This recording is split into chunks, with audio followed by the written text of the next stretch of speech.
porque é que nós envelhecemos.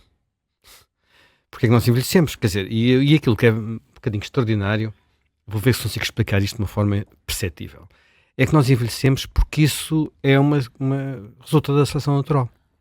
Portanto, nós precisamos de envelhecer para haver seleção natural, basicamente é isto. Porquê? Precisamos de envelhecer ou precisamos de morrer?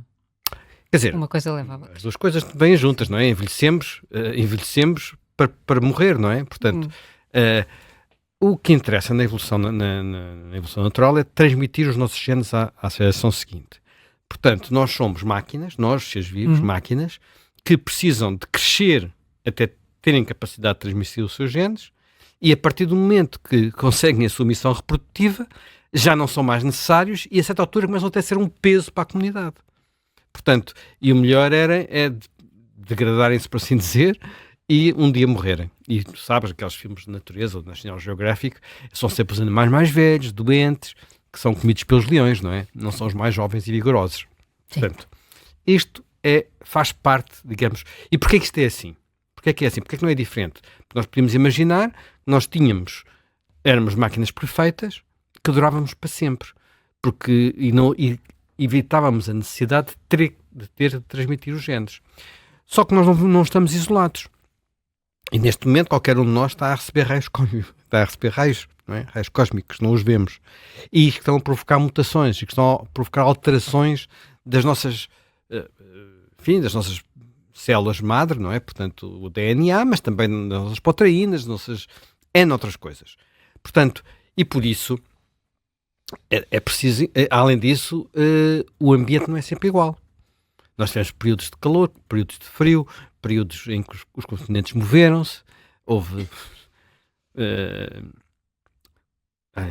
meteoros que chocaram com a Terra e, portanto, é necessário haver variabilidade para nós termos capacidade de encontrar novas máquinas adaptadas ao novo ambiente. Portanto, não podemos viver para sempre. Basicamente é isto. Não, nós, quer dizer, qualquer ser vivo não pode viver para sempre, não é? Tem que encontrar formas de ir mudando, porque o ambiente também muda, além de que ele está a sofrer danos por viver apenas por estar vivo. Portanto, isto justifica que nós envelhecemos. E há muitos mecanismos, a pouco e pouco temos vindo a perceber que existem vários mecanismos de envelhecimento. Por exemplo, no caso dos humanos, nós somos máquinas preparadas, digamos assim. Isto dizer máquinas faz um bocado de impressão, não é? Leva-nos para a inteligência artificial. Não, somos máquinas preparadas para atingir o nosso apogeu, inclusive o nosso apogeu reprodutivo, numa idade que já não se usa. Que é ali entre os 18 e os 25 anos, mais ou menos. Estamos no nosso pico. Estamos no nosso pico, em princípio estamos no nosso pico de condições naturais. É evidente que hoje nós sabemos prolongar esse pico, quer para a reprodução, a parte das pessoas reproduzem-se mais tarde, já nos dias que correm. Antigamente não era assim. E sabemos também prolongar a nossa forma física, a nossa saúde, de forma a que a esperança de vida nos humanos tem aumentado imenso, não é? Tem aumentado imenso, já agora vale a pena explicar também isso, aumenta muito porque nós temos, não temos evitado o envelhecimento. Nós temos diminuído as razões da morte prematura. Essas razões de morte prematura, durante muito tempo, por exemplo, séculos e milénios, nós hoje não temos às vezes noção disso. Era a guerra, a violência. Portanto, nas comunidades morria-se muito por causa disso. Depois, as doenças, mas nós temos vindo a encontrar mecanismos de combater a doença, e acidentes e por aí adiante. E, portanto, tudo isso tem permitido, quer dizer, quando houve a Covid, enquanto não tivemos mecanismos para combater a Covid, a esperança de vida diminuiu. Diminuiu em todos os países que tiveram Covid. Portanto, não houve aqui surpresa, porque... de facto, designadamente quando somos mais velhos, somos mais vulneráveis. Lembras-te de ontem ter falado daquele número impressionante das pessoas que estão a morrer? Quase eu depois 500. fui ver a divisão por idades e praticamente 4/5 têm mais de 65 anos. Sim. Portanto, daquele número de recorde de pessoas que está a morrer, a esmagadora maioria são pessoas idosas e para aí 1/3 tem mais de 85 anos. Portanto, de facto, quando chega uma gripe A, como está por aí, dizima os mais idosos, velhos. porque eles de facto estão mais frágeis. Bem, dito isto, há muitos mecanismos de envelhecimento. Portanto, e que têm vindo a ser a pouco e pouco descobertos, eles têm a ver com, enfim, não vou estar aqui a entrar com muitos detalhes, mas têm a ver, por exemplo, com a forma. Um dos mais interessantes que eu encontrei, mais interessantes é este. Nós temos os cromossomas que se têm que reproduzir, não é, para as células se renovarem, porque cada vez que há uma célula nova, houve uma duplicação de cromossomas antes, a meiose, como aprendemos nas aulas de estudo do meio, onde andamos na escola. Portanto, nesse processo, há, no final dos cromossomas, há umas coisas chamadas telerómetros. E esses telerómetros, em cada reprodução, perdem um bocadinho da sua dimensão. E isso o que quer dizer que, a partir de uma certa altura, deixa de conseguir haver essa reprodução. Portanto, se nós, ao descobrirmos isto, os cientistas ao descobrirem isto, pensaram, se nós conseguirmos evitar a perda de telerómetro, conseguimos fazer com que as células continuem a reproduzir-se. Só que há sempre um reverso da medalha. Quem diz isto, há outros mecanismos que têm o mesmo efeito, que é, o que é um cancro? Um cancro são células que não param de se reproduzir. Portanto, as células têm mecanismos para parar a sua autorreprodução. Se nós retiramos esses mecanismos para termos a vida eterna, podemos estar a dar vida eterna a cancros. Eu estou a simplificar muito, claro, mas é para dar uma ideia às pessoas.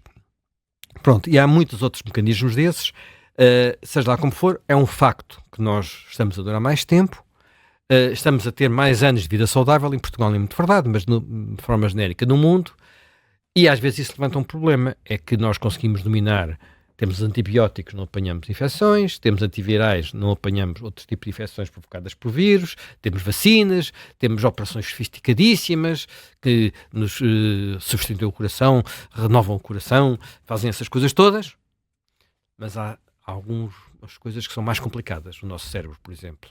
Nosso cérebro. E, portanto, uma das epidemias da atualidade são as demências senis, quer dizer, não é só o Alzheimer, a Parkinson, mas outro tipo de demências que são muito, muito aflitivas, porque as pessoas começaram a morrer ou viver em condições que antes nem sequer eram conhecidas, porque a maior parte das pessoas não chegavam a essa idade.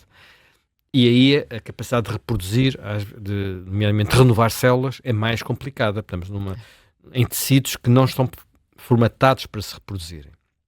Portanto, temos aqui uma situação que nos leva a interrogar até que ponto é que faz sentido termos, por exemplo, dirigentes políticos tão idosos, como é o caso, falaste de Joe Biden, é de facto neste momento, se ele for eleito, ele será presidente dos Estados Unidos, enfim, se não acontecer nada pelo caminho, até aos 87 anos. Sim. 87 anos. Há antecedentes. O Adenauer, o famoso chanceler da Alemanha, governou até aos 87 anos. Portanto, mas é uma casa absolutamente excepcional. O próprio Churchill deixou o governo aos 81. E eu fui ver com que idade é que tinha o Salazar quando deixou o governo. Era mais novo que o Biden é hoje, tinha 79 anos. O Stalin tinha 74 quando morreu.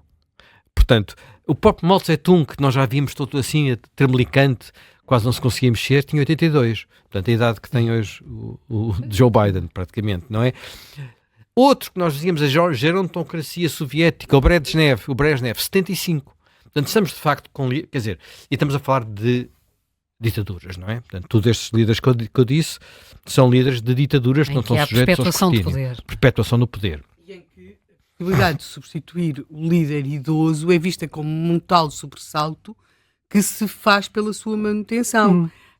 Curiosamente, foi exatamente no mundo do leste, embora fosse um ditador, mas às vezes relativamente desalinhado dentro do próprio sistema, que era o Ceausescu na Roménia. Ditador, enfim, não é? Era fino, não é?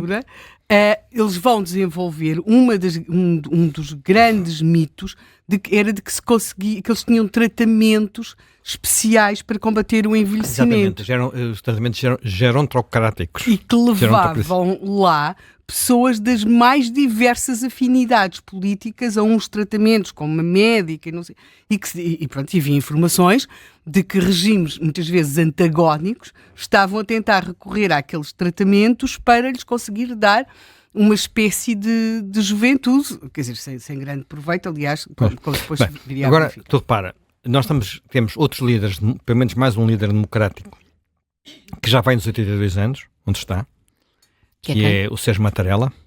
Sim. Portanto, presidente italiano, mas a presidente italiana não é uma tradição, não é? Assim... Esses são sempre são senadores. São senadores, bastante idosos e tal, e não são provavelmente um cargo executivo. Mas temos uma outra figura, neste momento muito importante, pela situação na região, que tem 88, chamado Mahmoud Abbas, que é o líder da autoridade palestiniana.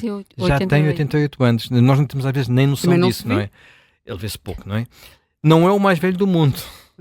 O mais velho do mundo é um senhor, e esse é um ditador, de facto está lá, enfim, tem umas eleições, mas são fictícias, é um senhor chamado Paul Biya, nos Camarões, 91 anos.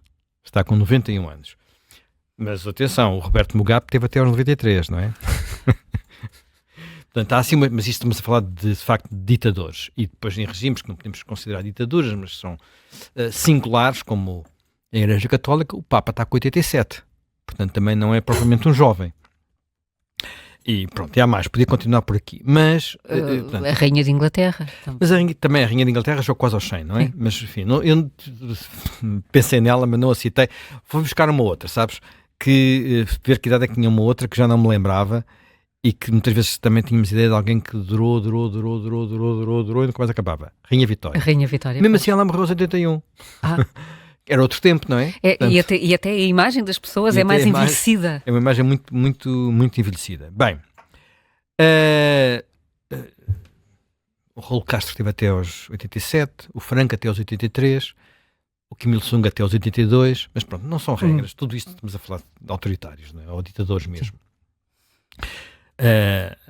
Agora, há aqui o problema de saber se as pessoas de facto chegam a esta idade em condições de serem de facto, fazerem aquilo que nós esperamos delas. Isso é uma questão que é sempre discutível. Como disse, fisicamente já passaram o apogeu das suas vidas, intelectualmente muitas vezes percebe-se que há dúvidas. Apesar de tudo, em democracia os eleitores podem escolher, sem ser em democracia sabemos que os mecanismos são outros. Os mecanismos que levam, no entanto, a este envelhecimento não são exatamente os mesmos que nós podemos contrariar quando falamos de desporto e na longevidade dos atletas. Porque aí, de facto, ela tem vindo a aumentar. A longevidade do tempo de duração permite que haja, naturalmente, cada vez atletas mais velhos. Nós vamos aos mais velhos nos Olímpicos e, de facto, não encontramos grandes proezas atléticas. Os mais velhos campeões olímpicos eram hipismo ou tiro, portanto, mas são assim modalidades que nós não associamos àquilo que é uma das características mais importantes no desporto, que é a chamada, digamos, capacidade explosiva. Não é apenas a força, é a força em rapidez. Portanto, e isso é que dá aquilo que faz muitas vezes a diferença de um atleta, pode ser muito forte, mas não é suficientemente rápido, ou muito rápido, mas não é suficientemente forte. E essa capacidade explosiva que tem muito a ver com a forma como, sobretudo os músculos, mas não só, consomem energia, no fundo coisas. E nós, de facto, temos hoje em dia alguns atletas que nós percebemos que estão para além daquilo que nós esperávamos que eles tivessem. Nós habituámos, por exemplo, a ter alguns guarda-redes que duravam mais anos, não é? O momento guarda-redes italianos. No entanto, o recorde de presença numa fase final de uma competição, de um campeonato do Euro, portanto, o campeonato europeu de países, foi durante muito tempo de um guarda-redes italiano, o Dino Zoff. Não sei se vocês se lembram de Dino Zoff, acho que era campeonato de 82 ainda, Mundial de 82. Aqui há poucos anos, há pouco tempo, no último Euro, foi batido por um rival do Ronaldo, uma pessoa que estava sempre a implicar com ele, um senhor chamado Zlatan Ibrahimovic. Sim. que não sei se ele ainda continua a jogar, mas nessa altura ainda jogava. E jogava a nível de ir jogar à seleção da Suécia, claro. Não é? Portanto, não é estar entre os melhores. É ir à seleção da Suécia. Não foi o único a ultrapassar, a jogar com mais de 41 anos, na altura. O Ronaldo ainda tem 38, portanto ainda deve ter na cabeça dele bater o Ibrahimovic. Portanto, na cabeça do Ronaldo há um recorde que é o do Ibrahimovic que ele um dia vai querer bater, de certeza absoluta, se a gente bem o conhece, não é? Portanto, mas há muitos outros casos que são, de facto, bastante impressionantes. Nós assistimos, ainda não saímos daquela era dos grandes tenistas, que estão hoje com praticamente, quer dizer, entre os 35 e os 40 anos. Portanto, falo do Federer, que foi o primeiro de todos e é o mais velho de todos, depois do Rafael Nadal, que agora voltou, vamos ver como é que ele está, não é? E de um que parece também eterno e fala-se menos dele, mas que é o Djokovic, que já tem os recordes, também já bateu não sei quantos recordes, já é o campeoníssimo de sempre, e esse está no topo, continua no topo, não é? Há um outro caso absolutamente impressionante e que tem servido para... Como é que ele aguentou tanto tempo? Que é o Tom Brady. Tom Brady era o quarterback de futebol americano, não é? Portanto, é uma modalidade que eu não percebo nada, não sei bem como é que aquilo se joga. Tenho uma ideia, enfim, mas não quer dizer, apesar de tudo, percebe-se melhor que o... O cricket. Com o cricket, por exemplo, percebe-se melhor que o cricket, que esse aí é mesmo difícil de perceber. E eu lembro-me que quando andava no liceu explicaram nas aulas de inglês como é que se jogava cricket, mas não me recordo já. Bem, ele ganhou o Super Bowl. O Super Bowl é a mega competição, a mais importante de todas da futebol americano, com 43 anos, e é um desporto super atlético. Mas, enfim, dá-se explicações, género... Ele come os ovos das galinhas de casa dele, come a fruta das árvores de casa dele, tem uma vida muito pacata, faz yoga, enfim, há muitas coisas que se dão essa explicação e há outras que são dadas, sobretudo, nós olhamos para o que o Ronaldo faz, ou por exemplo, um outro que fala-se menos, mas que é mais velho que o Ronaldo, e que também mantém uma forma incrível, que é o Pepe, o defesa do Futebol Clube Porto, e percebes que eles têm que ter um cuidado brutal com imensas coisas, quer dizer, com a alimentação, por um lado, mas a receita não é a mesma. Das coisas que estive a ver, por exemplo, o Ronaldo come 6 vezes por dia. O Tom Brady só come 3. Só comia 3. Sim. Portanto, isto não é igual para todas as pessoas. Aliás, uma das coisas curiosas é o Manchester City, que é provavelmente neste momento, não sei se posso dizer, tem a melhor equipa de futebol do mundo, de clubes. Está aqui o Bruno Rosero, não sei se posso dizer uma coisa dessas, ou se é um... Força. Posso. Tem... um frigorífico com a comida de cada jogador, adaptada a cada jogador, as suas características, provavelmente já fizeram testes genéticos, eu não sei os detalhes, mas tem aquilo adaptado a cada jogador. E depois há imensas coisas que têm a ver sobretudo com a forma de preservar a capacidade muscular, a capacidade atlética, a capacidade respiratória, porque uma das coisas que nós perdemos com a vida é a elasticidade dos músculos, designadamente do músculo do coração, que vai perdendo força, ou a capacidade torácica, portanto, a quantidade de ar conseguimos inspirar de cada vez, porque perdemos elasticidade nos tecidos, portanto, e como é que se mantém isso mais tempo, é hoje em dia uma das... E aqui já não tem como prolongar a vida para lá dos 100, porque há quem diga, a pessoa que viveu hoje mais anos foi uma francesa, que fumava um cigarro por dia, que viveu até aos 122 anos. 122? 122 anos. Quer dizer, cá há registro, as coisas são sempre um bocado discutíveis. Mas...